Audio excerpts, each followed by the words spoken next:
senang sekali saya Dewi Sukowati kembali hadir dan berbagi cerita di episode kali ini di podcast IKPI.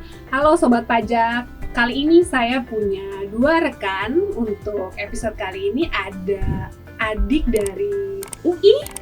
Coba perkenalkan diri, silakan. Oke, halo Sobat Pajak di seluruh Indonesia, perkenalkan nama aku Riefel Alexander. Saat ini mahasiswa semester 7 jurusan Ilmu Administrasi Fiskal di Universitas Indonesia. Mantap. Rekan saya juga ada nih. Gimana nih? Perkenalkan dulu.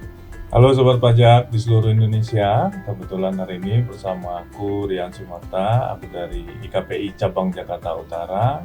Aku juga pengurus di IKPI Cabang Jakarta Utara selaku sekretaris. Terima kasih, ada Ko. Kita manggilnya Ko aja ya, ada Iya, UI boleh. Ko Rian dan ada Rio. Rio. Saya Dewi.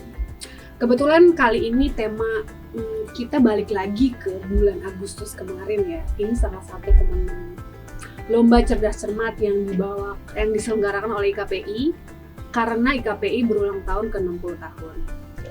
Gimana nih Rio? Kesan-kesannya jadi pemenang, mengalahkan ada 382 tim dan dari 136 kampus ternama di Indonesia. Jujur rasanya campur aduk banget sih Kak. Ada bangganya, ada sedihnya, ada senangnya, ada takutnya juga. Karena senang pasti senang karena kita dapat juara dan dapat duit juga, banyak banget hadiahnya dan acaranya juga oke banget. Tapi yang paling menyedihkan dan takut adalah orang-orang jadi ekspektasi ke kita itu jadi lebih tinggi.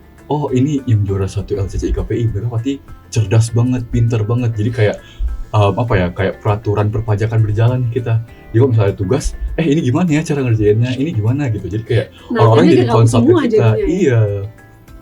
Jadi mungkin lebih bagus dong. Jadi kamu kayak ilmu kalau misalnya banyak nanya, gitu kan? Jujur iya sih, tapi kan kita juga ada rasa takut untuk salah menyampaikan informasi ya. Jadi challenge di situ sih. Tapi memang dari kampus mengencourage untuk ikut lomba kayak gini ya. Ini ada yang nyuruh nggak? Atau dari kalian gimana? Kebetulan kalau di UI karena emang anak-anaknya udah ambi ya, udah kompetitif dari sananya. Jadi ya udah tinggal berjalan aja sih Kak. Tapi fakultas support sih. Oke. Jadi disupport banget ya. Gimana nih Kordian ngelihat anak zaman sekarang semangat sekali ikut lomba cerdas cermat? Kebetulan waktu mereka final, aku memang ngikutin sih dan aku kan aku nonton waktu itu di Pejaten ya waktu itu aku nonton mereka live waktu itu di Pejaten langsung. Memang kalau aku lihat waktu itu kan untuk pemilihan juara 1, 2, 3 kan, memang aku lihat ya semua anggota timnya sih memang sudah di atas rata-rata ya kemampuannya gitu ya. Karena soal-soal yang diajukan dari tim susah, IKPI waktu itu bukan soal basic lagi gitu. Memang sudah soal-soal yang masuk ke level advance ya untuk perpajakannya gitu, dan mereka bisa menjawab dengan baik waktu itu. Jadi kita kagum juga waktu itu dengan para peserta ini kok ini pengetahuannya rata-rata memang bagus sekali gitu ya. Dan kebetulan memang kemarin juara 1 dan 2 dari UI ya. Benar, dari gitu UI. Ya. Wow, UI 2 juara ya? 2 juara, 2 tim. Luar biasa. Gimana tuh rasanya? Kepikiran nggak menang? Jujur nggak kepikiran sama sekali, karena memang biasanya buat LCC gini kita kurang bagus ya track recordnya berdasarkan experience kita. Oh ya? Karena kayak kita paling mentok-mentok di semifinal, terus waktu di finalnya nggak dapet juara gitu. Jadi jujur itu benar-benar out of the box banget, out of our expectation bisa dapet juara 1 sih. Memang terberatnya siapa? Terberatnya kalau boleh tahu. Pasti dari diri kita sendiri sebagai tim, dan juga pasti ada salah satu kampus ternama di Indonesia. Boleh bisikin nggak sih? Boleh nggak sih? Boleh sebut nggak sih? Boleh. Kalau kampus boleh. Kampus boleh. Jadi jujur kita sangat takut dengan kampus pemerintah STAN gitu. Takut banget. Asik. Kita takut banget karena mereka emang year to year selalu jadi juara kan, at least juara 3. Jadi kita kayak apakah kita bisa melawan mereka gitu. Dari STAN ya, tapi STAN juara nggak sih? Kemarin kebetulan belum ya. Oh ya, kayaknya kali belum, ini memang keberuntungan ada di UI ya, iya, sampai bener. ada 2 loh, di juara 1 dan juara 2. Kamu yang juara 1 kan? Satu tim ada 3 orang ya? 3 orang. Oke, terus kalau yang tim satu lagi tuh temen juga? Teman juga, kebetulan kita beda kelas. Seangkatan? Seangkatan. Oh wow, luar biasa ya. Jangan-jangan mereka ini lagi nanti ikut USKP langsung Bisa langsung lulus. Kalau A sih Luar mungkin bisa ya. Amin, langsung A lolos. mungkin bisa ya. luar Boleh biasa dicoba. loh. Boleh dicoba mungkin ya. Karena Soal-soal kan susah kan kemarin katanya? susah sih relatif ya. Betul sih. Susah sih relatif, tapi ya kalau menurut aku boleh dicoba karena sekarang kan gratis ya gitu. Dan Abis dari lulus. ya Habis lulus. diselenggarakan oleh Kementerian Keuangan kan sekarang boleh dicoba Iya. gitu. Dan sekarang kan formatnya pilihan ganda ya. Oh iya betul, nggak ada esai. Nggak ada esai. Itu yang paling berbeda dari zaman saya dulu. Kalau dulu ada esai ya kak? Ada. Kalau dulu ada pilihan berganda dan ada kasus. Kalau dulu masih sama ini ya, sama organisasi profesi ya. Kalau sekarang udah ke Kemenko. Betul. Iya itu soalnya bedanya. Salah satu Dulu bedanya. KPI yang pegang. Juga ikut. Betul kan ya? Betul. Jadi mungkin boleh coba tuh nanti abis lulus. Oke. Tapi kalau dari kamu sendiri nih ya, Hmm. sebagai mewakili generasi muda gitu kan, sebenarnya penting nggak sih kayak ikut lomba untuk, maksudnya mungkin kamu bisa ngomong sama teman-teman kamu gitu kan, gimana nih emang sepenting itu ikut lomba gitu kan, manfaatnya apa? Mungkin pertama manfaat realistis dulu ya kak. Kalau kita sebagai mahasiswa kita ikutan lomba, itu pasti ada hadiah juara berupa uang. Luar biasa. Sebagai anak kos itu sangat-sangat membantu. Jadi kayak bisa makan enak, bisa main. Jadi kayak nggak perlu mikir duitnya kan. Tapi yang paling penting adalah kalau kita ikutan lomba itu kita membangun portofolio. Karena kita masih mahasiswa, masih muda. Kadang kita juga sering mendengarkan, generasi muda mahasiswa bisa apa sih gitu kan. Nah ini salah satu caranya untuk kita membuktikan kepada generasi yang lebih senior bahwa kita bisa dan kita jago itu adalah dengan mengikuti lomba. Kalau misalnya kamu menang, ya kamu bisa dapat portofolio, kamu juga di-notice, dikenal sama banyak orang. Tapi kalau misalnya nggak menang gimana? Ya nggak apa-apa, pasti akan ada yang dipelajari, ada hal baru yang didapat. So, kalau di aku sendiri kak, nggak pernah ada kata kalah ya. Either you win or you learn sih. Gitu sih. Luar biasa nih Rio nih. Kalau dari kamu gimana nih kalau dikaitkan sama kan kamu jurusan administrasi fiskal ya, paham pajaknya pasti kan di atas rata-rata sama yang tidak sama sekali. Betul. Maksudnya bukan jurusan atau bahkan bukan masyarakat deh, sesama anak UI deh gitu kan. Kamu gimana nih kalau misalnya ada nggak sih teman-teman yang nanya ini gimana sih pajak rumit banget gitu, terus ada banyak peraturan banyak banget nih rumit, Bener-bener. mumet gitu. Kalau dari kamu gimana nyikapinya? Jadi miskonsepsi yang paling sering aku dapat nih kak sebagai anak pajak adalah dari fakultas lain ya, misalnya FEB atau FT, fakultas teknik, itu mereka kerap menyamakan pajak dengan finance. Jadi mereka mikirnya, oh orang bisa pajak sama dengan bisa finance, sama dengan bisa Excel. Yang mana kita enggak ya kak ya, karena kan kita di sarjana administrasi fiskal di kampus aku sendiri based on my experience, kita lebih kepada pemahaman teoritikal terkait perpajakannya, terkait dengan keuangan negara, terkait dengan spending sebagai pemerintah gitu. Jadi kita tidak terlalu membahas tentang finance gitu. Jadi itu salah satu miskonsepsi yang sering banget aku dengar dan juga pengen klarifikasi. Dan so far juga karena teman-teman aku juga udah pada magang ya, dan mereka dapat duit juga dari fakultas lain, mereka tuh juga kadang gimana caranya ngelaporin ini SPT-nya, gimana cara ngitungnya, ini udah bener belum sih? Udah nanya ya ke kamu ya? Udah mulai ini, nggak bisa bayar dulu. Udah ngecas dari Luar sekarang. biasa. Iya, udah ngecas dari sekarang mengikuti karirnya. Jadi memang karena kita belajar pajak, jadi sudah pasti pengetahuannya udah di atas teman-teman yang lain, dan teman-teman yang lain juga ternyata emang cukup buta ya kak terkait dengan perpajakan ini, dan kita sangat very happy to help sih teman-teman itu. Luar biasa. Gimana nih Korean, seru banget nih dia jadi mahasiswa pajak gitu kan. Iya. Memang pajak seseru itu sih ya gitu. Tapi kalau aku boleh tanya sebenarnya apa sih yang mendasari kamu kok bisa masuk jurusannya ngambil jurusan administrasi fiskal gitu? Dari berarti kan dari SMA atau SMK-nya dulu. Nah, ketika memilih kuliah itu kenapa masuk di situ? Apakah disuruh atau kepepet atau memang cuma itu slot yang tersedia? Apa yang menarik gitu kan? Gitu. Karena apa yang menarik yang membuat kamu? Tapi kok ya nggak tahu, atau memang mungkin peminatannya di situ sehingga sangat outstanding untuk achievement-nya gitu kan, sehingga bisa juara satu. Sampai bisa ngecas temennya gitu kan. Jujur ini agak throwback buat ya kak 3 tahun yang lalu. Jujur waktu aku SMA aku tuh pengen masuk ke ITB, teknik industri. Kamu dari IPA apa IPS? Dari IPA. Dari IPA. Terus juga kalau misalnya pengen masuk sosum, aku tuh pengen misalnya ilmu ekonomi di FEB gitu kan. Nah terus aku sadar nih kayaknya ilmu ekonomi terlalu tinggi nih, kayaknya kita cari cadangan-cadangannya dan dapatlah satu sub jurusan yang namanya ilmu administrasi fiskal. Karena kan cadangan ya. iya Jul, ini Oke. sebenarnya cadangan. Dan ya so far keterima di sini dan alhamdulillah ternyata nyaman juga, cocok dengan jurusannya. Jadi Nggak nyesal ya. nggak nyesal, dan career prospeknya juga oke banget sebagai konsultan pajak. Jadi aku benar-benar waktu itu mungkin aku sedih, kesel gitu kan sama Tuhan, tapi ternyata emang kita harus percaya sama Tuhan sih guys. Kita harus percaya bahwa memang ada hal-hal yang mungkin menurut kita itu kayak buat apa gitu kan, kenapa kayak begini, kan aku udah belajar keras, tapi ternyata Tuhan punya rencana lebih baik buat kita gitu. Jadi aku sangat bersyukur sih bisa masuk ke jurusan ini, walaupun emang awalnya cadangan. Luar biasa ya pengalamannya dari Iya. cadangan menjadi menikmati, bahkan udah mendalami. Berarti memang dari cadangan menjadi yang utama. Benar. Tapi kalau aku boleh tanya lagi sedikit. Ketika kamu sudah masuk sini dan kamu kan merasa nyaman ya, dan kamu sudah mengikuti banget nih dunia perpajakan sampai bisa juara 1 lomba cerdas cermat gitu kan, dari seluruh Indonesia lagi timnya gitu, lawan-lawannya.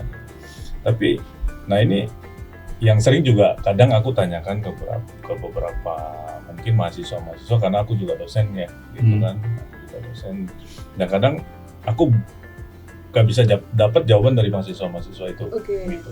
Nah ya itu kalau boleh aku tanya tuh, ekspektasi kamu ke depan gitu, ketika kamu sekarang kuliah dan someday kamu akan lulus, mungkin gak lama lagi lulus gitu kan, harapannya seperti itu, dan akan kerja gitu kan.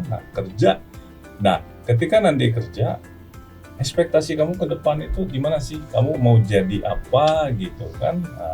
Mau sampai mana levelnya gitu? Pencapaian apa yang ingin kamu capai? Karena pasti kalau kita lihat dari yang kamu sampaikan, kamu pasti nih kayaknya akan kerja nggak jauh dari dunia perpajakan gitu kan? Gitu. 5 tahun dari sekarang Rio itu apa? 5 tahun ke depannya ya. Jujur aku setelah banyak berdiskusi dan juga ketemu sama kakak-kakak senior di KPI, kayaknya seru ya kalau misalnya punya kantor pajak sendiri, pakai nama kita sendiri. Dan aku juga dapat banyak ilmu gitu ya dari para senior-senior kita. Mereka itu ternyata awal-awalnya itu di charge-nya itu profit sharing gitu ya. Profit sharing dari kasus yang mereka tanganin gitu. Dan kasus pajak itu kan biasanya gede-gede banget ya Kak. Dan bisa sampai misalnya 5% aja atau 10%. Itu udah lebih dari cukup untuk kita kerja, gak usah kerja mungkin ya selama 5 tahun. Jadi aku kayak, kayaknya ini sebuah prospek yang sangat-sangat oke gitu ya.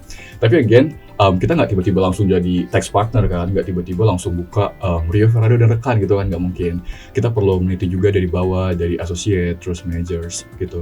Kalau aku sendiri sih pengennya pertama pengen masuk ke multinational dulu kali ya Kak, yang perpajakannya oke, baru aku masuk ke konsulan pajak lokal biar tahu nih perintilan-perintilannya kayak gimana gitu, baru mungkin ada rezeki untuk membuka kantor pajak sendiri dan masuk ke IKPI. Wah, iya. keren. Gimana nih Korean, katanya duitnya banyak kalau misalnya dia tadi mention ya, ada profit sharing, bisa hidup. Kalau misalnya menang, bisa hidupnya di gampang dong gitu, karena udah langsung dapat profit sharing yang besar. Kalau aku sih kita aminin aja ya. Kita aminin aja, karena kalau masalah itu sebenarnya kembali subjektifnya, tidak. Karena sama ya, jadi kita juga konsultan sebenarnya ya bukan kita membeda-bedakan gitu, tapi ada leveling lah gitu ya di antara kita, karena klien mungkin company yang besar tidak mungkin pakai kita yang lokal kecil perseorangan seperti itu ya, mungkin pakainya juga konsultan yang berafiliasi asing yang punya solid lengkap banyak gitu. Jadi di dalam nanti kita berpraktek itu juga semacam ada leveling lah ya, bukan berarti membeda-bedakan gitu ya, tapi di dalam prakteknya ya seperti itu gitu ya. Tapi pada dasarnya ya semua kembali lagi ya, kayak tadi misalnya Rio pengen buka kantor konsultan sendiri, ya tadi patch-nya itu yang harus diperhatikan gitu ya, karena memang ketika kita pengen bercita-cita menjadi satu partner di satu firm gitu ya, konsultan pajak, ya harus pasti dimulai dari bawah. Bawah itu ya berarti kita harus cari pengalaman dari staff gitu ya, atau junior, senior, supervisor, manager, ya sampai dirasa cukup gitu kan. Nah, itu baru nanti kita bisa naik ke level partner. Nah, level partner ini kan juga banyak. Ada misalnya kayak kita contohkan yang bikin sendiri, bikin kantor sendiri gitu. Mungkin cari temen, mungkin kalian punya temen-temen gitu kan, ya yang dulunya satu kampus gitu kan, ketemu lagi setelah sekian lama mencari ilmu gitu kan, ketemu gitu kembali, berkelana, ketemu kembali, kamu sekarang di mana?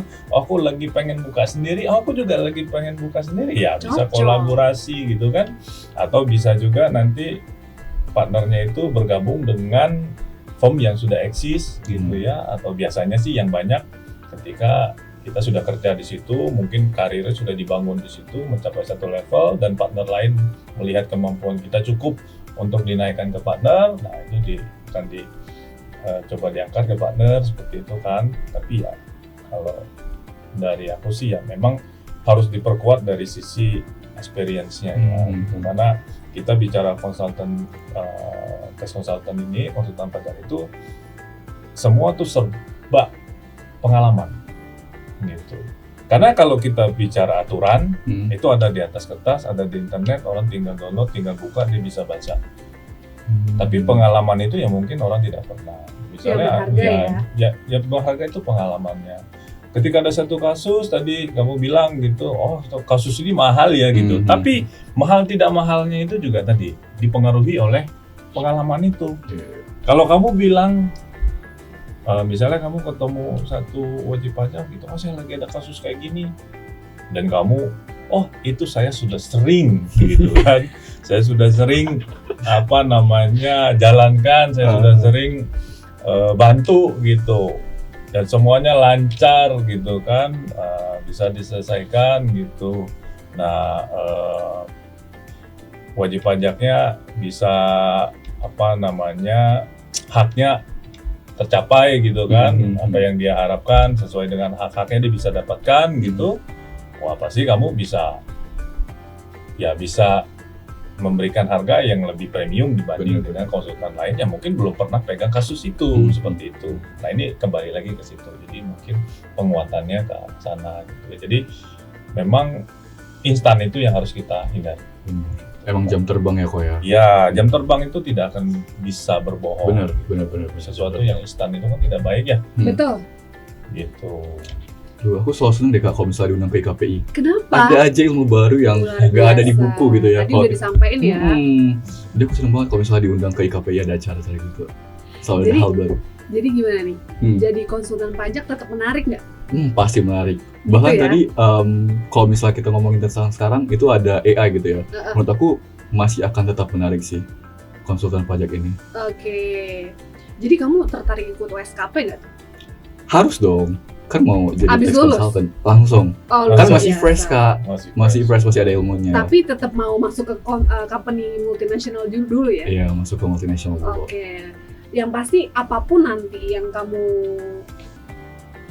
rencanakan itu pasti jangan sampai skakmat, maksudnya kayak itu aja gitu. Terus tidak kalau misalnya kita punya goal, tapi goal itu nanti makin lama berjalan berkembang, itu jangan sampai nggak apa gitu ya, selama itu memang kamu menyenangkan ngejalaninya. Karena sebenarnya untuk kerja ya, saya sebagai mungkin ya yang lebih dulu lahir gitu kan, kalau misalnya bekerja dengan passion tuh sangat nikmat, luar biasa. Dia kan Korean ya, jadi itu ngejalanin hari-harinya tuh menyenangkan walaupun pusing nemu kasus yang aduh gimana nih cara jalan keluarnya supaya menang gitu kan case-nya.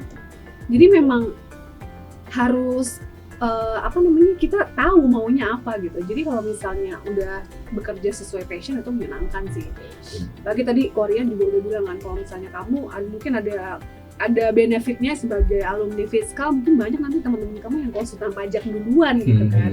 Itu bisa jadi berbagi pandangan gimana kerjanya gitu. Biasanya kalau baru-baru lulus 1 tahun gitu ya, mengevaluasi kerjanya gimana gitu, enakannya hari-hari kerjain apa gitu ya. Bener.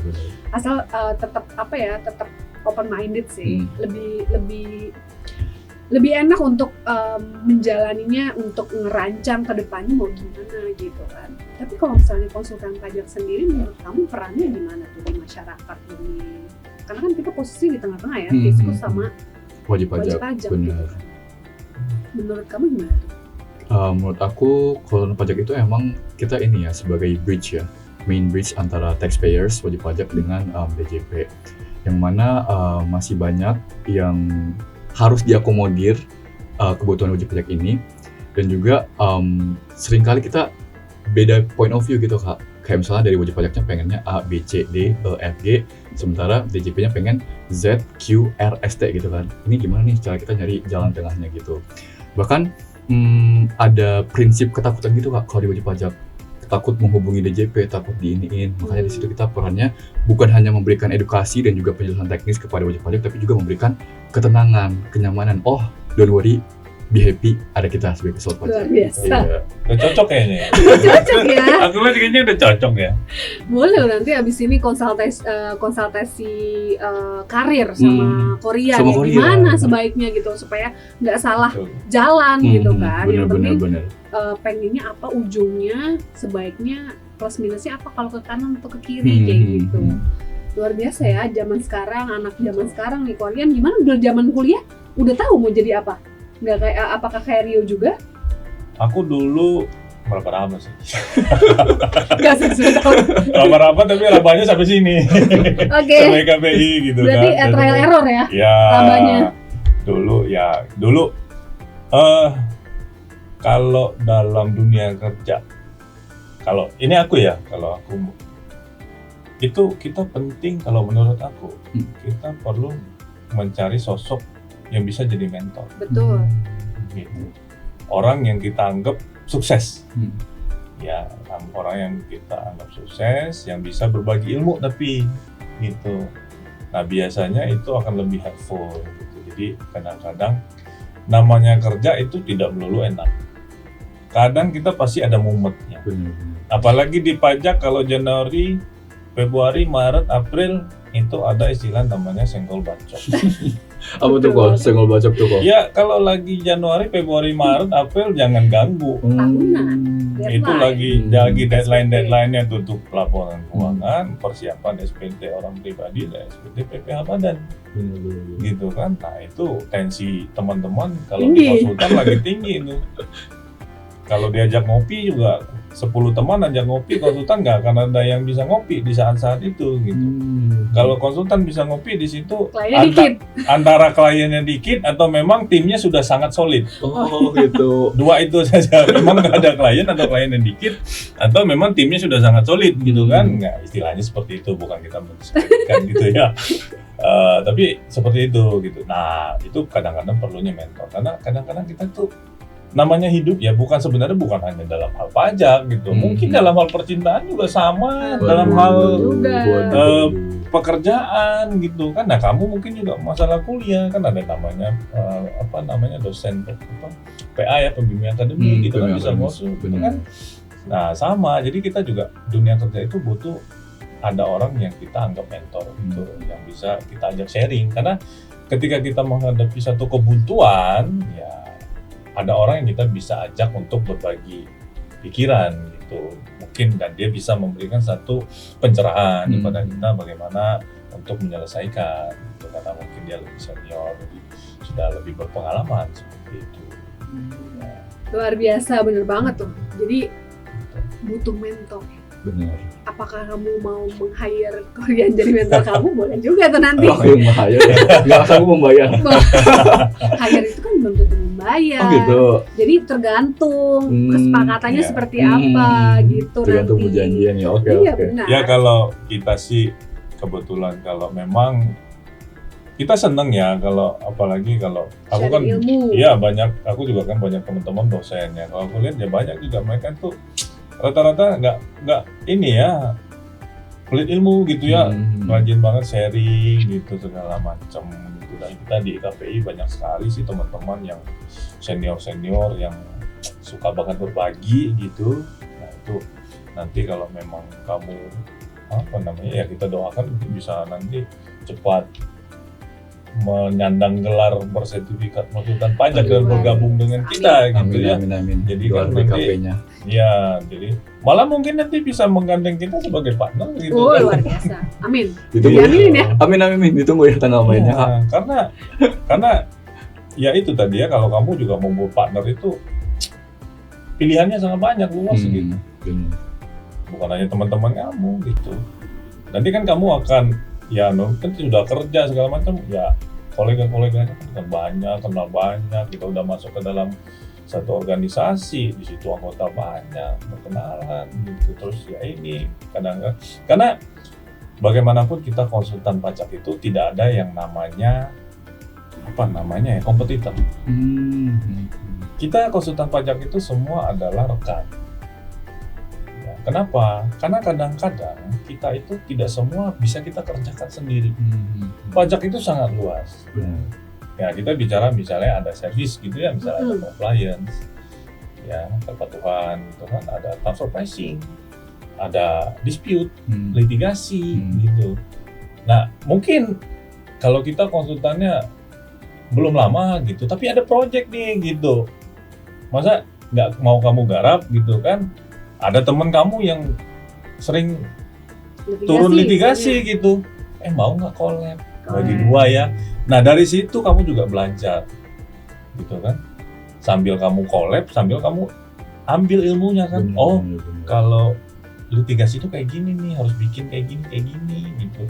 Masukin permohonannya kayak gini, nanti proses sidangnya seperti ini gitu kan. Nah itu kamu jadi dapat duit, dapat ilmu gitu kan. Nah jadi kita tidak ada istilah kompetitor kalau di dalam ya profesi kita gitu. Semua adalah rekan dan semua itu bisa kita ajak kerjasama gitu. Jadi kalau ada yang tidak bisa kamu kerjakan bukan berarti akan kamu tolak gitu kan. Nah tinggal kamu cari, oh ini aku lagi ada kasus pemeriksaan nih, kamu bisa bantu nggak? Aduh aku belum pernah handle pemeriksaan, tapi kamu tahu teman kamu sering banget turun di pemeriksaan. Lah kamu kontak, aku ada yang ini nih mau minta bantu pemeriksaan, kamu sering kan? Collab yuk gitu, nanti bagi dua ya gitu. Atau karena kamu dia lebih banyak ini, kamu ya mungkin ya pembagian sih biasanya terserah lah gitu, sesuai dengan kesepakatan aja gitu. Di situ kamu juga belajar kan, wah pemeriksaan kayak gini, dapat ilmu pemeriksaannya, sudah dapat portfolio, sudah pernah handle pemeriksaan pajak walaupun collab sama teman gitu. Jadi kan kalau dunia kita kan dinamis banget. Benar. Dinamis banget. Jadi kolaborasi itu banyak sih. Kayak misalnya nanti kamu misalnya terjun di dunia kerja, bahkan konsultan pajak di era digitalisasi ini kan pasti lebih paham mengenai AI ya. Justru kita yang udah duluan gitu kan lahirnya dan duluan berkecimpung di sini, justru kita harus adaptasi. Nah itu kolaborasi di situ juga penting tuh. Gimana misalnya jadi tim nanti dari yang muda, ini ada nih cara yang lebih efektif nih pakai AI ini gitu. Asal tidak merusak etika yang seharusnya atau integritas kita sebagai konsultan pajak itu juga tetap harus dijaga ya kok ya. Betul. Gitu. Jadi kolaborasinya banyak hal sih, nggak cuma project doang nih gitu kan. Gimana nih menurut kamu? Masih tertarik ya konsultan pajak atau yang penting dunia pajak gitu, yang di mana kamu membantu wajib pajak untuk tetap patuh sama pajak? Aku tetap pilih di konsultan pajak sih Kak, jujur, karena kayak as consultant kita yang tadi aku bilang, kita nggak cuma deliver secara teknis, secara pengetahuan perpajakannya, tapi aku ngerasa ngebayanginnya gitu ya, punya klien terus dia kayak ngerasa oh thank you ya udah dibantu, kita ngerasa sangat happy dan segala macam.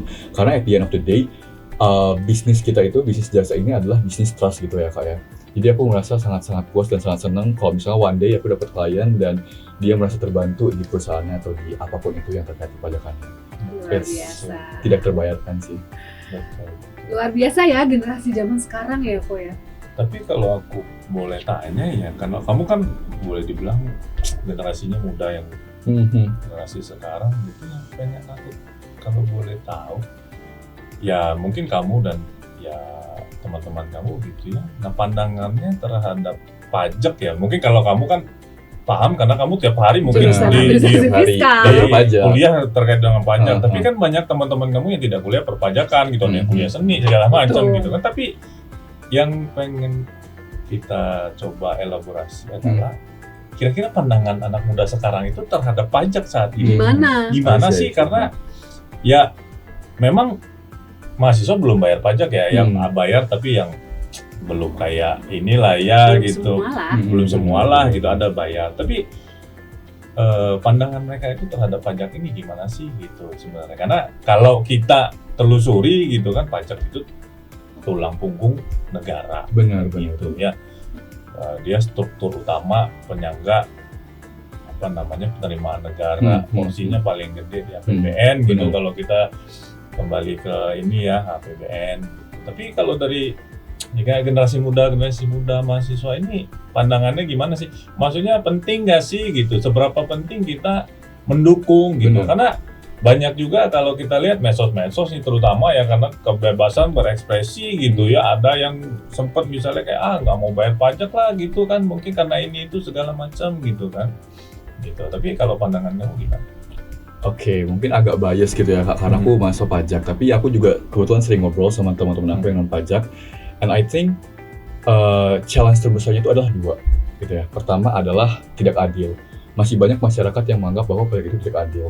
Kemudian kedua adalah adanya lack of trust, kepercayaan terhadap pemerintah. Kenapa pajak bisa dibilang nggak adil?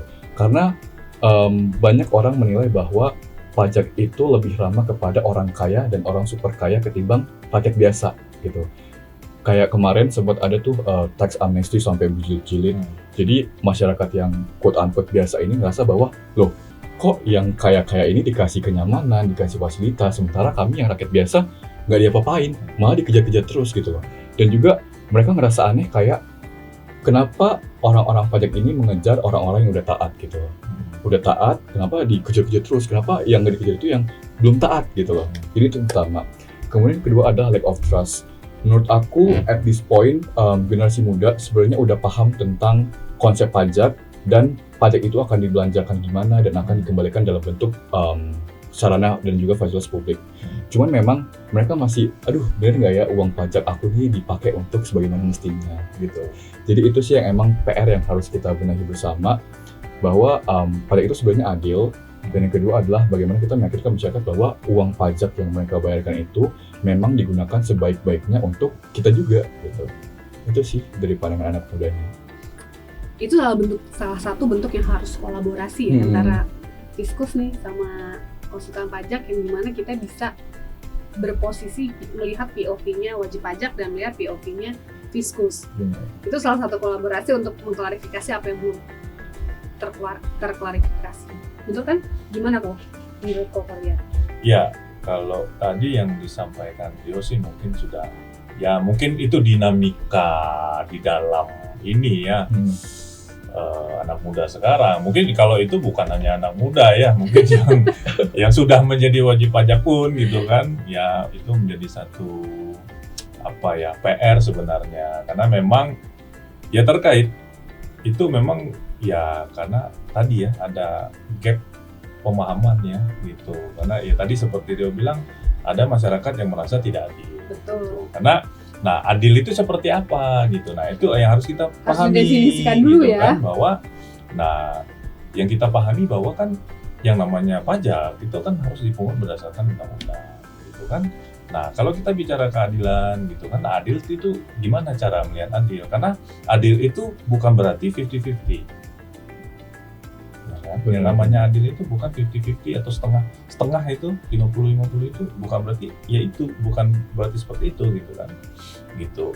Nah, dalam hal ini sebenarnya kita kan juga harus memperhatikan point of view dari pemerintah ketika menerbitkan satu aturan.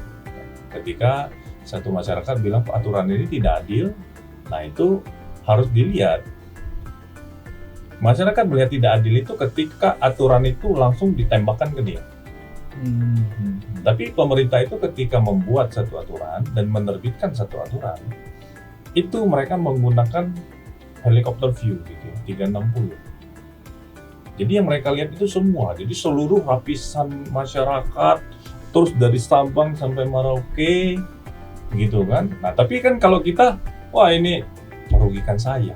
Ya karena kamu melihat peraturan itu langsung ke kamu tidak melihat peraturan itu bagaimana Secara terhadap helikopter view. ya masyarakat yang di Sabang, masyarakat yang di Merauke gitu kan, ya masyarakat yang lapisan atas, masyarakat yang lapisan bawah gitu kan. Nah itu kan ketika pemerintah itu mengambil keputusan semua dipertimbangkan gitu. Jadi nah kadang-kadang mungkin yang tadi ya, jadi masalahnya di situ, masalah point of view saja, masalah pemahaman. Nah itu kan harus yang kita deliver kepada mereka bahwa oh nggak seperti itu loh, pemerintah itu nggak kayak gitu loh gitu. Mereka itu kan tujuan, karena biasanya satu aturan itu terbit ada tujuannya gitu, ada landasan filosofisnya gitu. Nah itu apa gitu. Nah itu yang biasanya kita akan bantu untuk deliver sehingga masyarakat itu bisa paham gitu. Karena bagaimanapun yang namanya di benak wajib pajak gitu ya pajak itu beban gitu kan.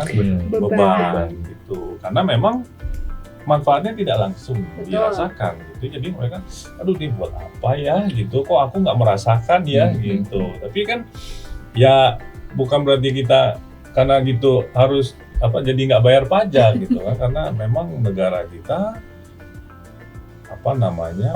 secara keberlangsungannya yaitu kan perlu pajak sebagai sumber utama pendapatan negara gitu ya gitu. Dan dalam hal ini kan pemerintah juga terus gitu ya memberikan edukasi gitu, bagaimana kalau kita lihat pemerintah selalu berusaha untuk menaikkan tax ratio gitu ya. Karena kan tax ratio ini berkaitan dengan kepatuhan gitu ya, karena memang tax ratio kita kalau dibanding negara ASEAN mungkin masih kalah lah dengan masih jauh dengan beberapa negara tetangga di ASEAN gitu ya. Nah kayak tadi juga ya juga pemerintah juga selalu, apalagi pemerintah sekarang ya itu kan juga bagaimana meyakinkan masyarakat bahwa pajak yang dibayar masuk ke APBN itu disalurkan dengan tepat sasaran gitu ya. Karena kan itu yang penting gitu. Karena memang kadang-kadang tepat sasaran itu nggak nyampe ke kita gitu, tapi kan ya karena dari definisi pajak sendiri kan itu kembali ke kesejahteraan umum kan gitu, ke masyarakat luas, bukan hanya pajak saya kembali ke saya ya enggak. Itu kalau itu namanya retribusi gitu kan.